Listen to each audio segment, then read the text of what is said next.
Hi, everyone.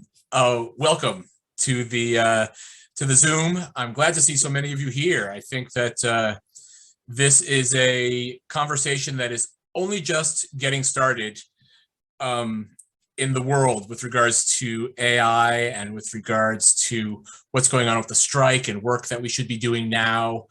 Um, Work that we should be doing now while the strike is sort of slowing everything down in America. And as a result, since so much work happens over here in England and everywhere else for American struck companies, Netflix, Disney, all these different companies, how we can support our fellow writers and not do scab work and not work for these struck companies. But what work can we do? And that is another thing we need to talk about. And I think that the two topics for today that I want to just sort of focus on a little bit is rewriting and artificial intelligence. The AI aspect of it, I think, is not only going to be more popular, I think it's also going to be a lot more controversial, perhaps. Just by show of hands, for those of you who have your camera on, or if you want to say something in the chat, who here is incredibly opposed to artificial intelligence, the use of it? Who is anti-AI? Which I see several saying they are anti-AI. That's fine, that's fair, that's legit.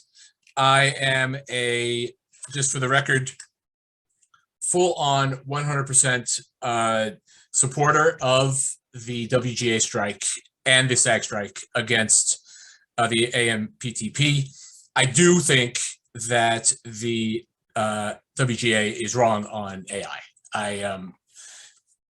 As with any group of millions of people or thousands of people, as the union is, you're going to disagree sometimes with specific things, and this is one of those times. We'll talk about that in a minute.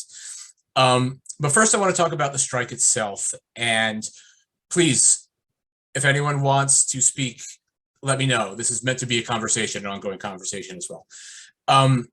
As we get into I think it's been 100 days. I think today was day 100 of the strike. If not, it's soon. As we get through 3 months and change of the strike, a lot of questions I've been getting or I've been seeing online in groups and Facebook groups and so on have been, what work can we actually do? What work is allowed? And I'm not here to provide legal WGA endorsed advice. The WGA's website gives you the opportunity to ask specific questions about work that has been presented to you that you are that you may or may not take, but if you're unsure if it would be allowed under WGA guidelines, you can check on a case-by-case basis and they'll get back to you. I strongly suggest you get the word right from them.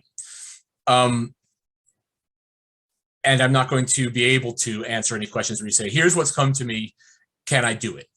The answer is, I don't know. I'm not an expert in labor law or in the specific guidelines of what the WGA has allowed.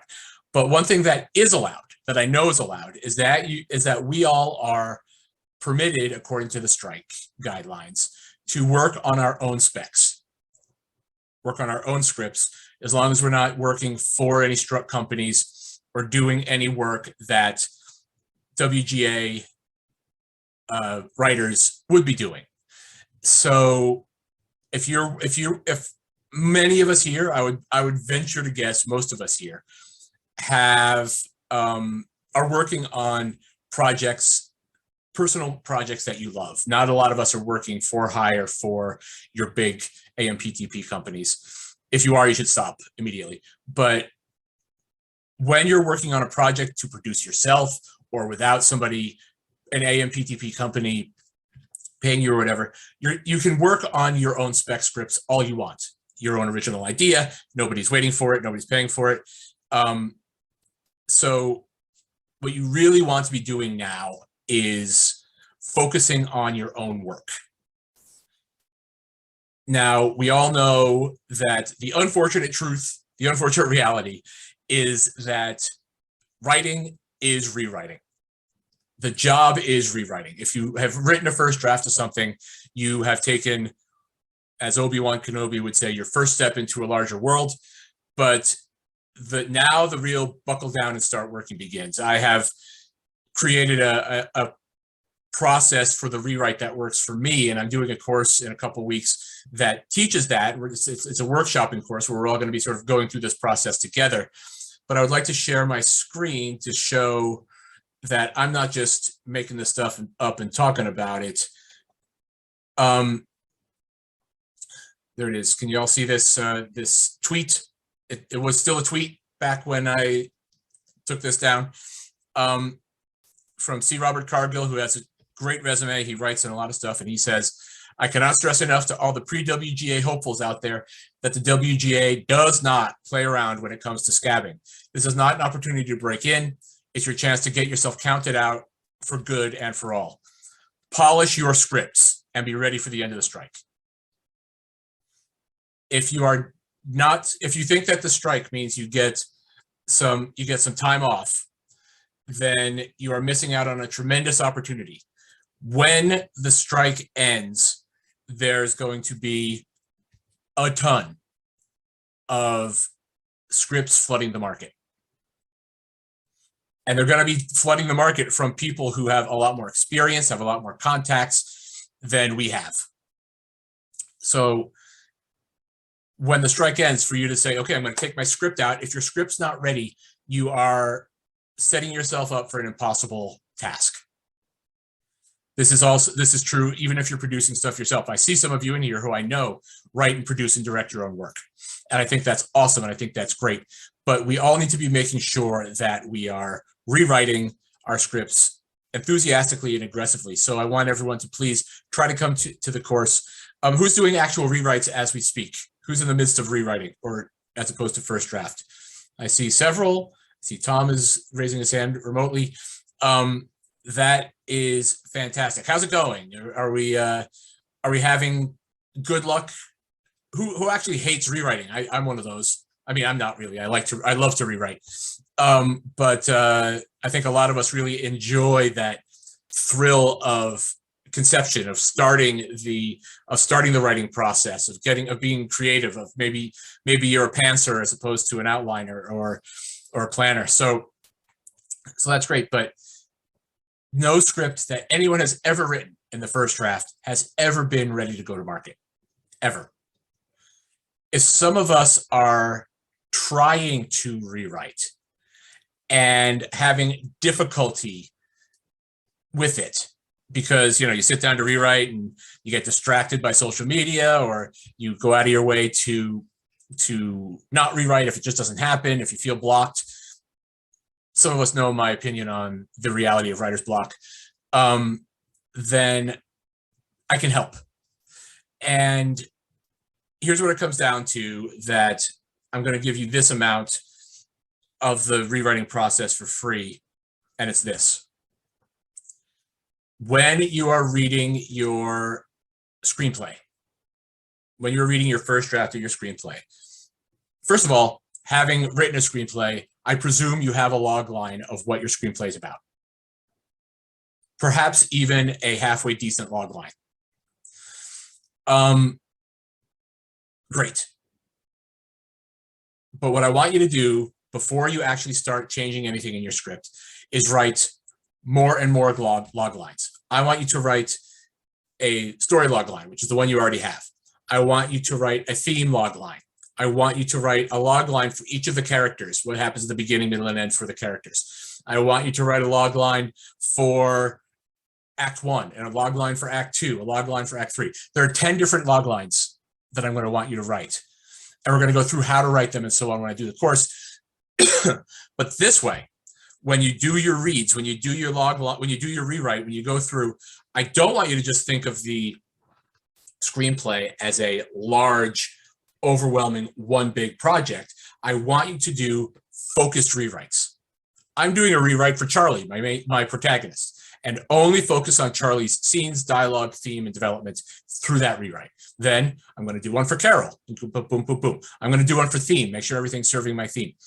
this process sounds like it takes a lot of time, but the more you sort of see each of your scenes and each of your moments and each of your acts as an opportunity to fulfill a simple 1 or 2 sentence mission statement for that one little thing that you're doing, all of a sudden your script starts to feel coherent, and your script starts to feel like everything in it is on purpose or by design. When that starts to get to be the feeling, first of all, you're going to probably discover new things that are missing that you're going to need to add. And then also you're going to find things that are extraneous that you need to take out. Then the very last round of rewrite, I want you to go back to your original log line and see if your script as a whole serves that entire log line. At that point, Liz asks if that works as well for a novel. The answer is yes. It works for plays, screenplays, novels. In my opinion, it works for operas. Like if you're a musician and you're writing and you're putting together a concept album, I would say yes. You're trying to remember, you guys, something I've taught for the last number of years. Our goal as writers is to generate emotion in our readers. It's the only thing that matters, is that people feel something when they read our stuff. The tools by which we generate that emotion is by telling stories in a way that we have been consuming stories since childhood. The tools we use, no one's out there reinventing the hammer. The hammer hammers nails and it does it great. Stories are told in a particular way because it works great, because it makes people feel things. Every single one of us in here came across some story in our lives that made us say, wow, I want to do that. I want to be a storyteller. I want to be a filmmaker. I want to be a script writer. I want to be a novelist. And the reason you did that was not because you really thought that the story structure was excellent. The reason you thought that was because the story made you feel something. The movie made you feel something, and you loved it, or it made you cry, or it really touched you in an emotional way. Now, you want to do the same thing for people, and the reason that story touched you so much is because it worked as a coherent piece. This is true for short films. This is true for short stories. It's true for novels. It's true for everything. So together we can build all these log lines for all the different pieces of your story easily. And then the rewriting process becomes about making sure you're being true to yourself who wrote those log lines. I'm going to post a link to that rewriting course in the chat. Please copy the link down and have a look. I think it's going to be very helpful to a lot of us. And for those who can't be there live, it's going to be live streamed and also recorded for those of us who want to keep it, watch it later or refer back to it as we go. Okay. Now, speaking of log lines and speaking of rewrites, let's talk about the ethical use of artificial intelligence, one of the most controversial topics of the day, and probably ongoing for a number of years. How many of you believe there's no such thing as an ethical use of AI for creatives, for writers, this kind of thing? Good.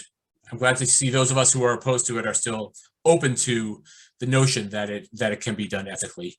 I'm not going to ask, but because I know that it can be touchy and controversial, but I am curious, and you can all sort of come to your own conclusion on this. How many of us have actually used AI in any sort of way with regards to our writing careers?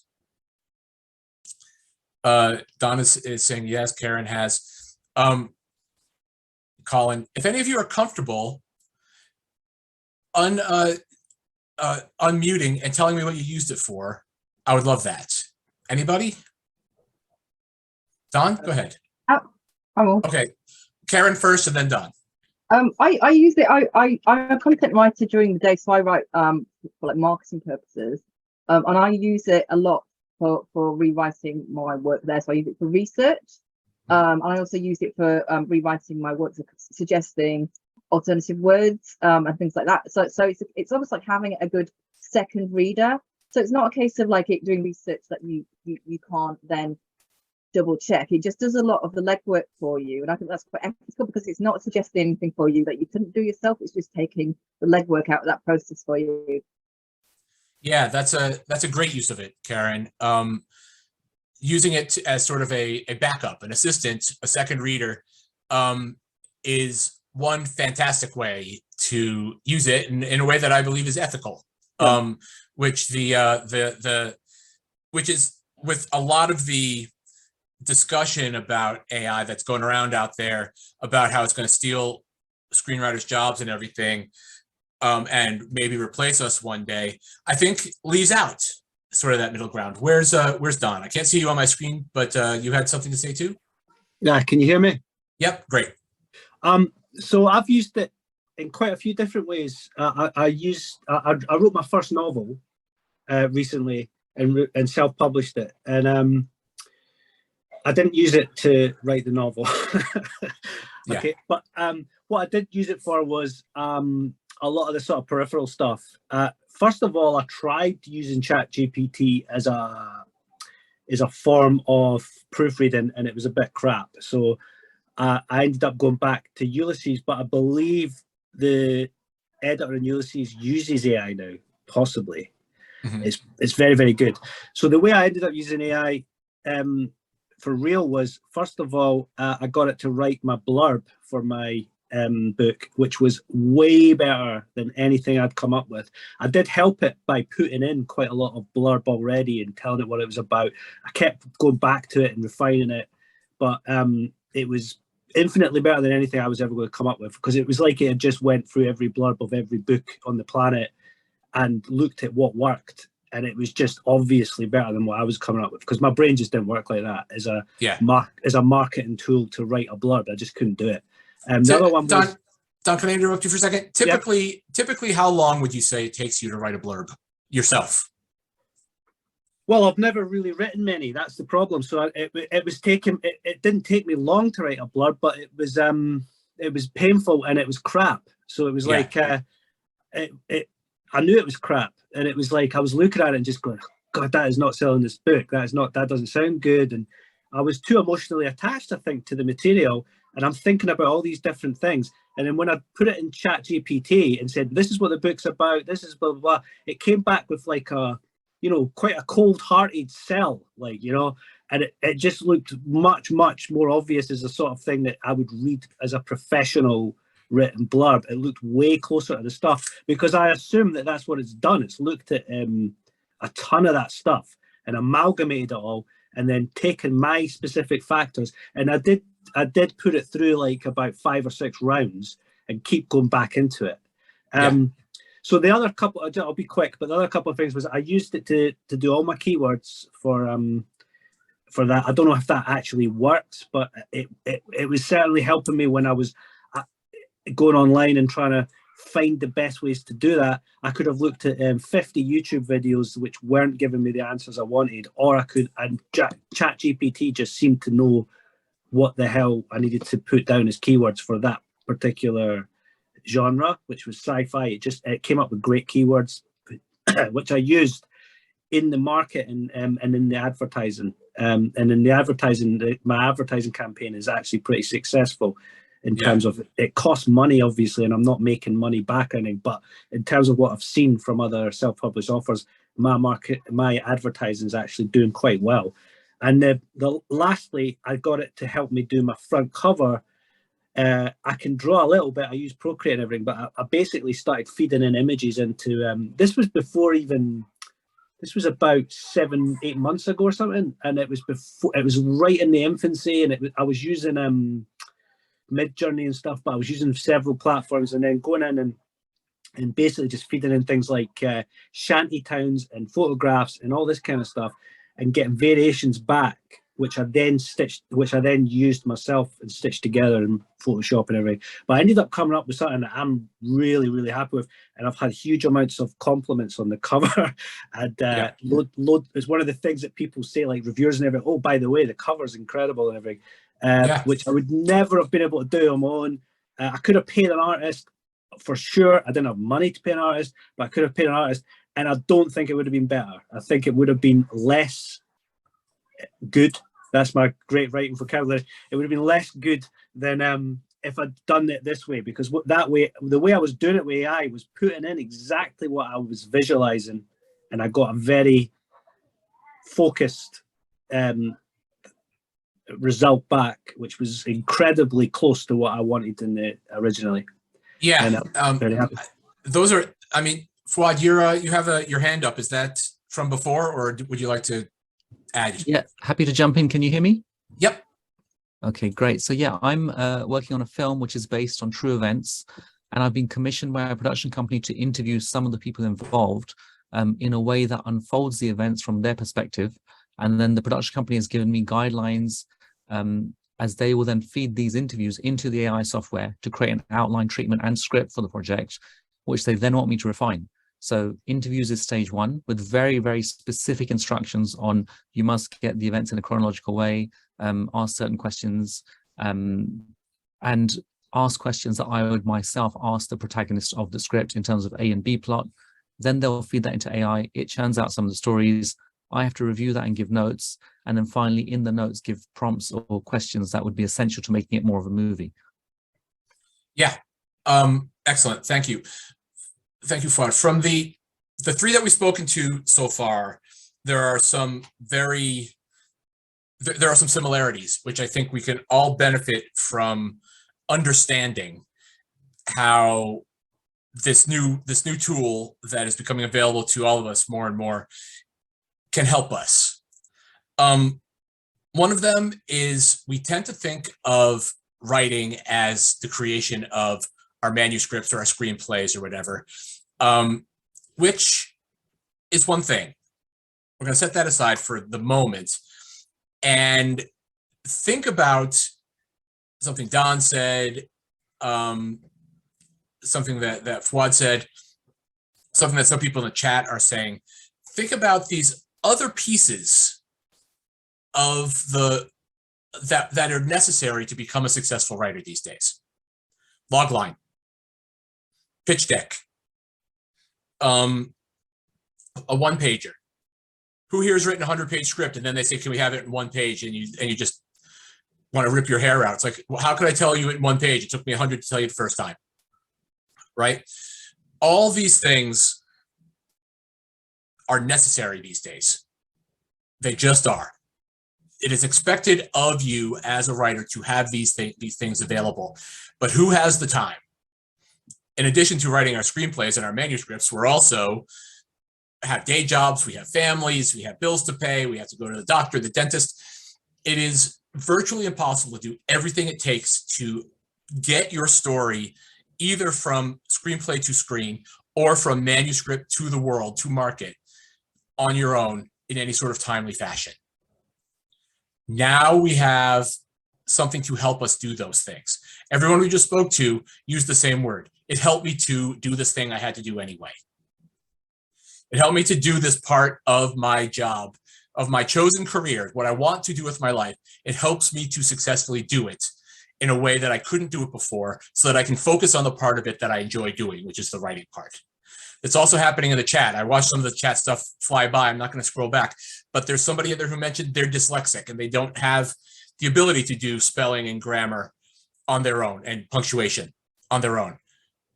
It can be done now easily without you having to worry about it. Who among us would say it is unethical?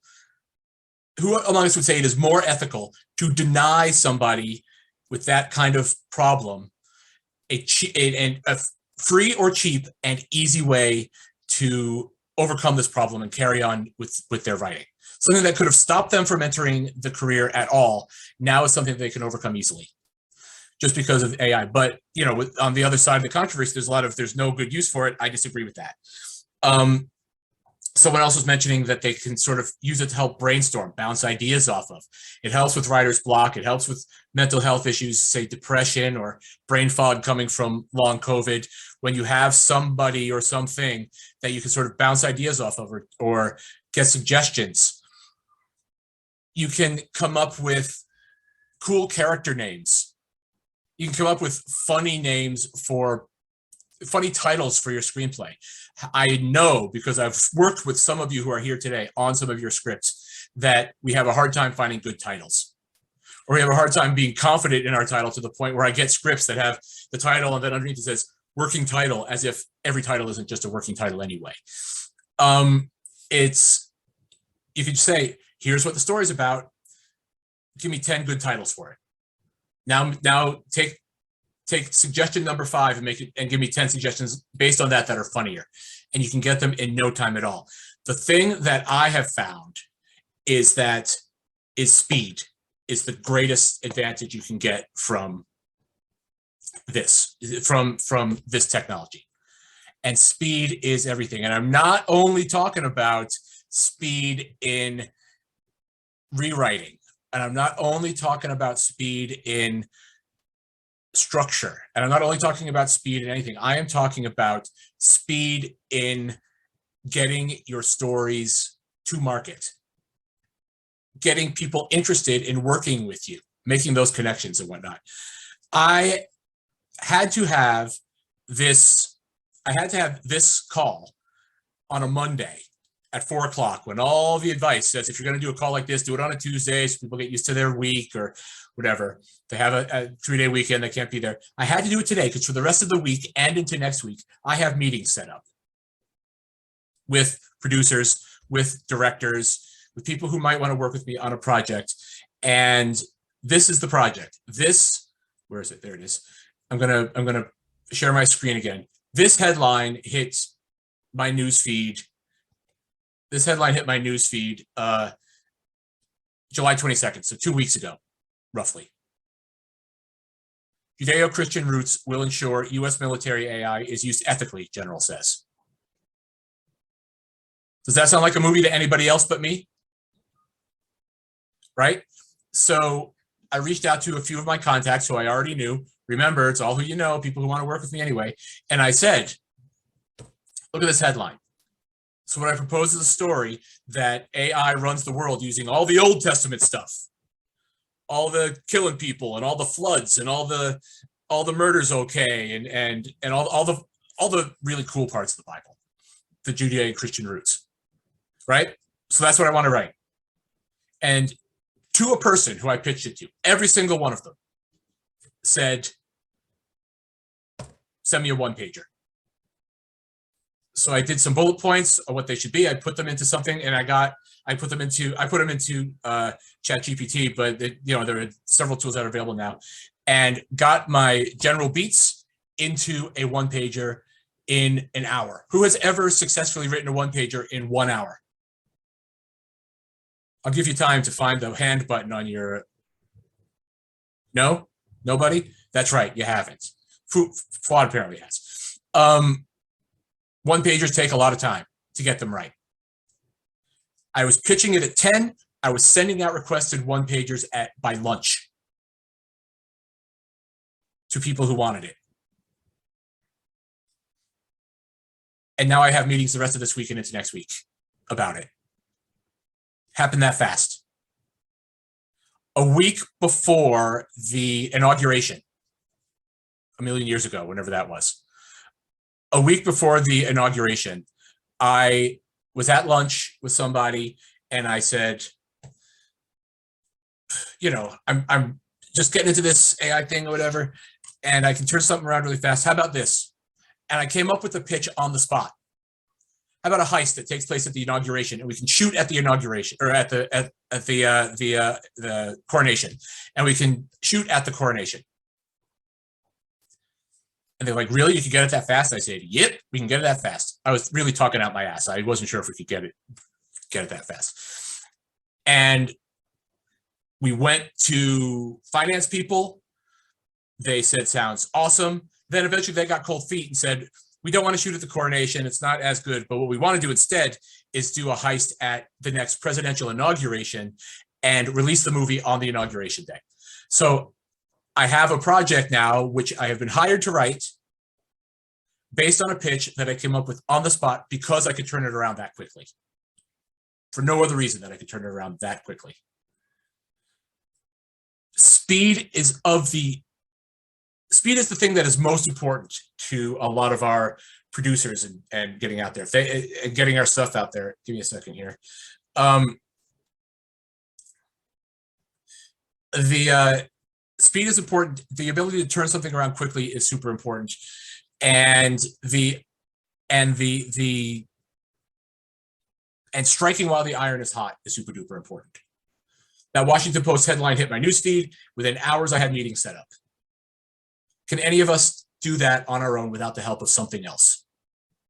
So I ask you, even if that feels a little unethical, if that feels like it's replacing the writing process in some way, shape, or form, the question then becomes, if it feels unethical or something, it becomes, how do I compete in a market where this is going on? Put yourself, if you will, in the shoes of a movie or television executive. Somebody whose job it is to create something new. Okay? To create the new shows that they want to put out. So they sit down and read the Washington Post that day and see that headline I put up there earlier. What would they do prior to the strike, prior to the WA strike? They'd go into the office, they'd get their assistant or somebody to say, call these 10 writers who I work with all the time and who I like, and tell them that I want a script based on this. Send me 5 log lines to pitch your take on this headline. So then those calls would go out. Maybe they play phone tag for a little while, emails go out, whatever. So, but some of them say no, they get other people. Then finally they get back to 5 log lines from them in a few days' time. Our executive then comes up with, I like this one, I don't like this one, I like this one over here. Let's bring them in for some meetings. They have the meetings, whatever, blah, blah, blah, on and on it goes. Before anyone even sits down to write fade in, it's been weeks. Then how long do you think it takes to write a first draft? 6 weeks, if you're lucky. 2-3 months, maybe, before you get that back. Then it becomes rewrites or whatever. Now imagine what happens in the year 2024. And that's being generous. It's happening right now. They see that headline, your executive sees that headline over breakfast, goes in to the office, calls the unpaid intern into his office there at his building, and says, have ChatGPT make me 100 log lines. And before he hangs up the phone, they're in his email box. And then he says, I like 10 of these, but I want to switch this, and I want it to be a female protagonist, whatever. Go ahead and give me 20 more. I'm going to go get a cup of coffee. Before he comes back from the coffee cart, he's got all the log lines that he needs. Then he says, I want to turn this into an outline or a synopsis. And then it happens, which is where it can get unethical, in my opinion, where you're getting to a much deeper gray area. But this is what we do, is being replaced by something that can do it much, much, much, much faster, which is what matters to the people who pay you to do these things, is that they can do it much, much, much, much faster. Let me ask everyone a question. Who here has any IMDb credits? Hands up. And if you could put the hands on those with the cameras off, that's fine. Who here has more than 3 IMDb credits? Hand down. Put your hand down if you have more than 8 IMDb credits. Put your hand down if you have more than 13 IMDb credits. Well, if you'll allow me to share my screen, I'm going to show you who has 14 IMDb credits. And that, my friends, is ChatGPT. right there. 14 credits, 14 titles for ChatGPT. That's who you're in competition with now, man. That's what has a track record greater than anybody. You all had your hands down by the time I got to 13. Do you think that for a lot of us, for a lot of producers and so on, a cool, clever, original, well-written script by a human writer, do you think that that is more important than speed and reliability in the script? I find that a difficult case to make. Those of us who say or hear or read, AI is going to replace us, I got bad news. It's not going to happen. It's happening. It has happened for 14 people. I mean, let's see, I unshared it, but the writing credits, there are 11 of them, and then a couple others where it appears, you know, an AI generated guest appears on a podcast, that kind of thing. So 11 writing credits plus 3 others that are not writing credits. One of which is funny because it plays itself in something. Credit self. And it's not just obscure things. Some of it's experimental. South Park has given ChatGPT a writing credit. It was co-writing. It was Trey Parker and ChatGPT. But ChatGPT has a writing credit on one of the most well-known television shows of them all. It's a funny episode too. I watched it. And it's getting even more scary. I found out, I'll share it with everybody who comes to my AI class on how to use it. But an entire episode of South Park was generated using AI. The voices, the script, the voices, the art, everything. That episode's not so good. If I were doing analysis of that script, I would say has no B story. The jokes aren't that funny. The delivery of the lines is sort of iffy, but almost there on a fully made TV show is scary enough for us to think that we need to get into the world of the future now because it's happening all around us. Okay, I don't have because I'm trying to speak to all of you, I can't read everything that's going on in the chat. I think that there are some points being brought up which are popular and perhaps a little misguided. I don't know where the law is going to come out on whether you own the copyright to something that ChatGPT has been used to write, for example. I'm not a legal expert, and so I wouldn't even speculate. What I've seen in the past is copyright laws can change based on the whims of great, big, wealthy corporations such as Netflix and Disney and Warner Brothers.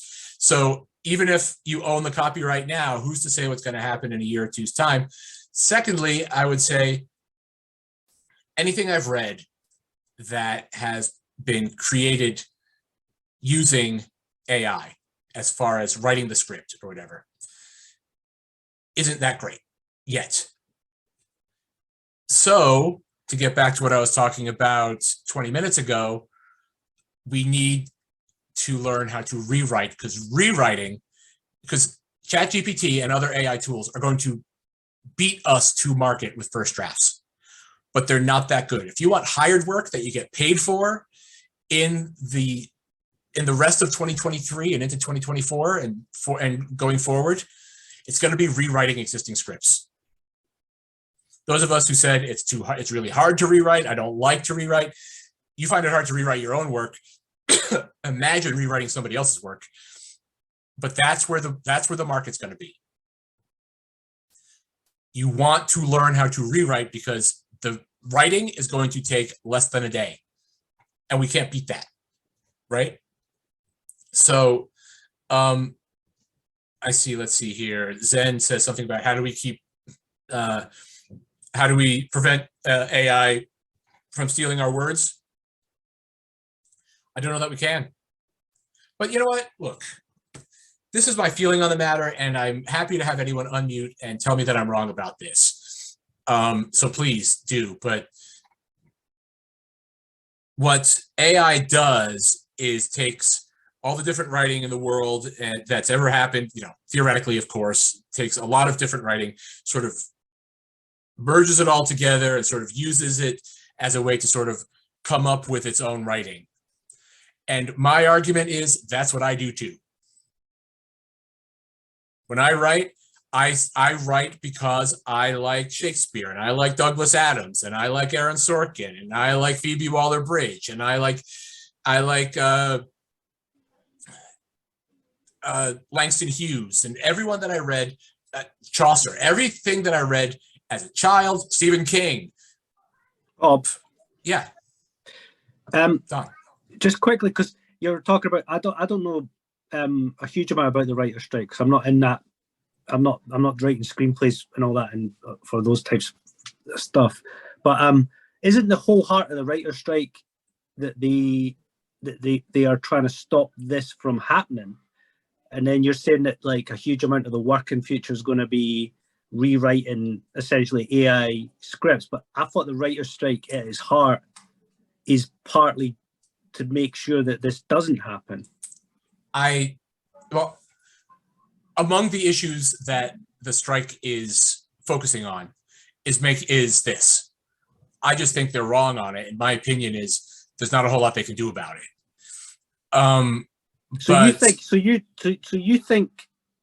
You really think that there's going to be a situation soon where you've got, where you've got like an entire script written for a subject, written by ChatGPT or like whatever, an AI, and then you're getting a hired in writer to just completely go through that and redraft it, and that's going to happen soon? Look, I can't say for sure that it has happened already, but I believe it has probably already happened. That's quite fucking terrifying, though. Yeah, it is. Because if we're watching that stuff, are we going to know we're watching it? Eventually, no. Because it's almost like how it's like, yeah, all right. I honestly didn't think it was that far down the road. I mean, I knew that because if I see anything written by an AI, it's usually a bit robotic. It's terrible. Yeah, it's bad. But yeah, I agree with you.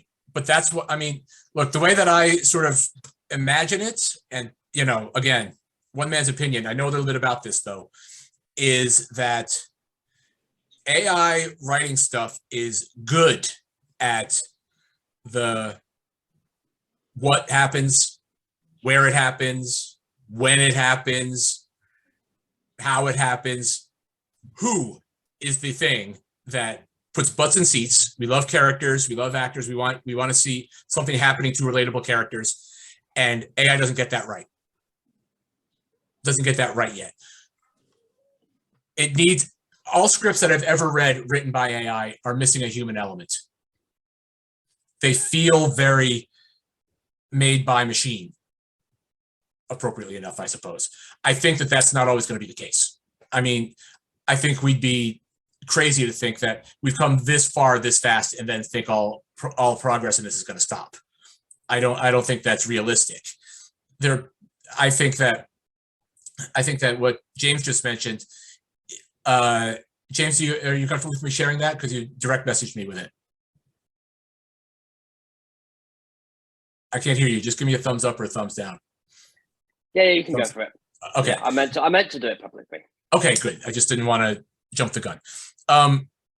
James says that maybe the WGA should look at raising the rate specifically for a rewrite, if that's going to be where screenwriting money will be made. I agree with that. I think that what we are looking at is a wholesale change in the market, and what screenwriting means and what it means to be a screenwriter and a writer in general. Don, you said you just finished your novel. I'm sure there are plenty of us others here who are novelists or looking to be novelists. Look, I did not do this. I want to be very, I'm not even going to mention it because it's misunderstood. If you want to email me or text me or WhatsApp me or whatever, I'll tell you the anecdote that I have not done that that I was about to mention. I'm happy to do it like sort of one-on-one. Karen mentions blog writing, web writing, and so on. A lot of companies now already use AI rather than writers. That's true. A lot of times we've been speaking to AI when we go to like help websites, get help with our bills or whatever else. We're talking to AI. We don't even really know it. It's already infiltrating a lot. When I was talking about what I've been doing with regards to pitching stuff that's in the news in the moment, hot and fast and right away, imagine what it is to be a novelist now. I see Don. I know, Don, you just finished a novel. I see Varsha. Hi, Varsha. I know that you're a novelist. I know a few others of you who are working on novels or starting novels. Novels are much more self-contained in terms of what you can do in terms of going from your imagination to market. You can be a one-person show, right? You can come up with an idea, you can write the book, you can get the cover art, you can self-publish, you can put it on Amazon, you can promote it. You can do all those things yourself. You don't need anybody else. So I haven't even been on my newsfeed in the last 4 hours. It's been a difficult day with the puppy because she has all the energy in the world, so I've been running her around. But if I go to, on my phone here, give me one moment, go to Google, go to news, let's see, I'll do BBC News, go to the headlines. Asylum seekers boarding Bibi Stockholm barge off English coast. It's the top headline right now. I could, while that is hot in the news right now, I could write a novel about it using novel tools, using AI tools. I'm not really experienced with them. Assuming I got good at it, I could write a book about that, get it to market by Friday, and still benefit from people who are Googling Bibi Stockholm barge, and with the SEO, have my book come up. And do the same thing next Monday, and do the same thing the Monday after that, with different headlines, with different stories. This one's a mystery. This one's a comedy. This one's horror. This one, oh, Christmas is coming up. You could. So why aren't you doing that, Bob? Quick question. Why aren't you doing that? It's a really good question. Why aren't all of us doing that? I probably will be doing some of that before we even know. I think it's a mistake not to be at least understanding the skills of that. Can I just butt in there, Bob? Because Bob, yeah. Don, you raise a really good point. And I think the answer is we're not doing it because we're all middle-aged, but you can guarantee the 17-year-olds are. Yeah. And they're not, and they don't care. They don't care, and they don't, they're not as expensive as we are. So, I think before too long, I think probably before Valentine's Day, the people that are getting book contracts from traditional publishers are going to be people who can demonstrate a long history of having sold books that they self-published and turn them around fast. You become lower risk for the people who are risking their money. You become low risk for the people who are risking their money to bring you on board. If you can say, well, there's 100,000 people who bought my last 10 books since last Christmas. So then it's like, okay, great. We'll give you a contract for a traditional book that goes in bookstores for as long as that business model lasts. Tim asks, is there not an argument for doing it the other way around? Writing the first draft yourself and using AI to rewrite it. Liz also asked something similar, whether AI can proofread your work. AI can proofread your work for grammar and so on pretty well. And I did have one experience that I will share with you in a different sort of proofreading that worked very well. Whether there's an argument for writing the first draft yourself and then having AI rewrite it, I don't know. I haven't read about any cases where that's been the case. My feeling is if the rewrite done by AI kind of walks you back to where I see a lot of AI writing is, I don't think it's a good use of the technology just now. Can I just quickly say, Bob, that I tried to do a bit of that, just to experiment with Bob. I just did it on a few chapters, and it's not good. It doesn't Yeah. do it. What I it mean- does is it kind of generifies. That's not a word. Yeah, makes it generic. Makes it very generic, and it'll try and correct grammar and stuff that you've put in artistically, and Yeah, it's not wrong. It just thinks that it's better to put things in a very standard form. look, I hear what you're saying, Don, and I agree with you fully. And I am someone who really likes a recognizable voice in the things that I read. So it would bother me. But to you and me and to everyone in this room, something being made more generic is a negative. I would argue in violation of that, or not violation, in contradiction to that, that which do you think sells more? The best hamburger at a restaurant, bespoke made for you from a Michelin star chef, or McDonald's? People want McDonald's, man, and AI can write McDonald's. Every argument I've seen from writers, from creators about how AI isn't as good comes from an artistic perspective, which I think is valid, which I believe is valid, and I see it that way too. But that's not the people who make the decisions care about as much. Who among us has seen a movie with a terrible script but got made? If you haven't, then you're lying to me. we all have. I mean, sometimes I watch them on purpose. And if you think about how much time it takes to create something new and original and artistic, where it's right for us, it's appropriate for us to want to be compensated properly for that. It's just that there's a cheaper, easier option out there for the people who buy stuff. Hunter says there are many, many TV movies with very weak scripts that have been made. That is true. Look, I'm not going to sit here and argue that there's no place for movies and TV shows with bad scripts. I love them. I love those movies. On my birthday, my wife and I went to the movies and watched The Meg 2: Cole in the Trench, which was awesome. It was not Shakespeare. So, and say hello to the dog, everybody. Dave mentions in the chat, I'm not going to read the whole thing about, maybe you wouldn't pay tuppence for the stuff that's being generated, but think about people the age of your kids or grandkids. Think about my niece and nephew who are 12, 13, 14 years old and have become accustomed to the idea that if I want to read a book about the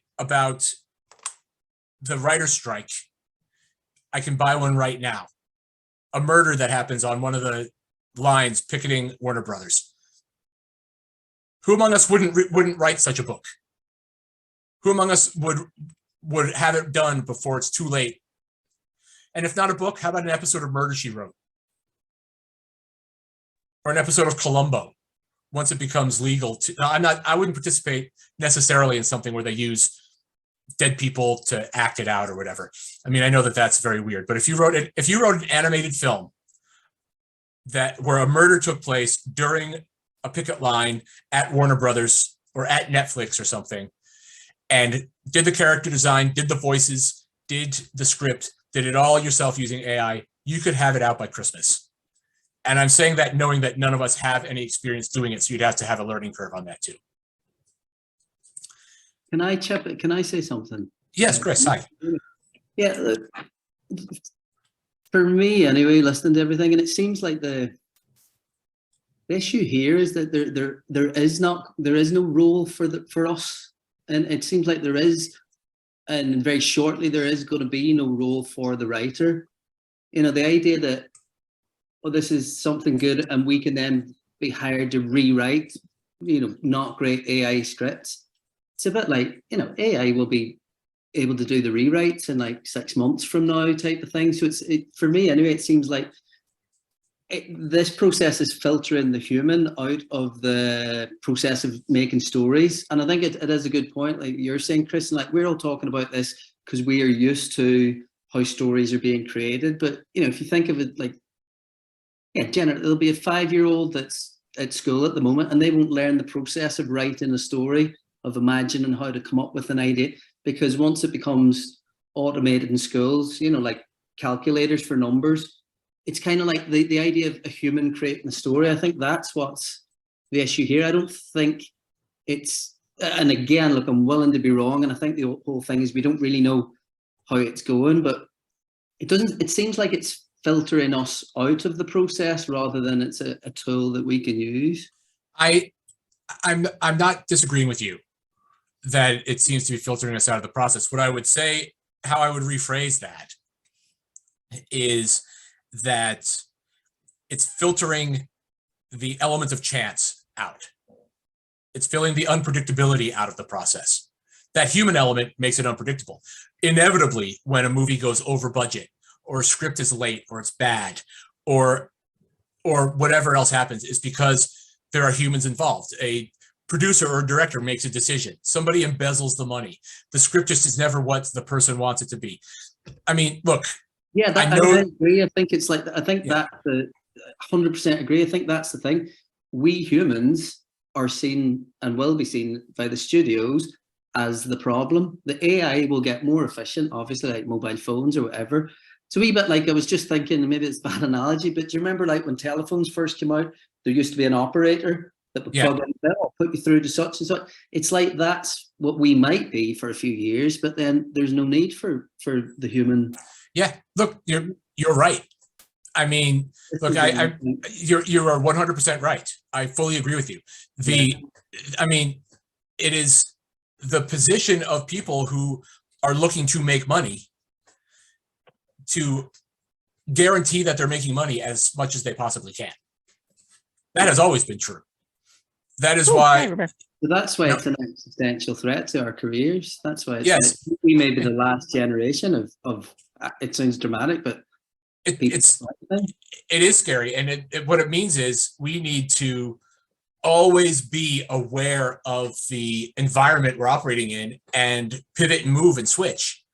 I mean, look, you're speaking to somebody who, when I die of a exploded blood vessel in my brain, it's going to be because of the fury that comes from calling some company on the phone and shouting the word representative as loud as I can because I want to talk to a human being and never being able to do it.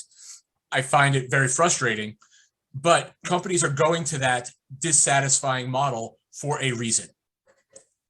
It's like what we're saying is what you and I are saying both, Chris, is that the people who make the decisions are filtering us out.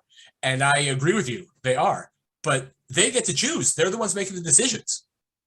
Yeah, none of we strike and try and stop. And I know it's like the genie's out of the bottle, but yeah, I agree with you. Yeah, I just agree. I mean, so look, I mentioned earlier, and I'm going to wrap these up because we've been here for an hour, but I mentioned earlier that I'm doing a course on the ethical use of AI in next month, and we'll learn how to use it to get all these extra bits, all these extra things that we need for our careers.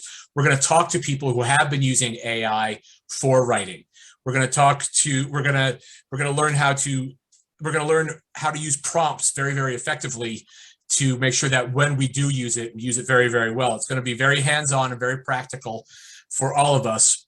I'm going to put a link in the chat, and then I'm going to email you guys with the link as well. But when Chris and I started talking about maybe doing a course, one thing we talked about is how we can't just do one course. We do a course and then in a few months do it again because the technology moves that fast.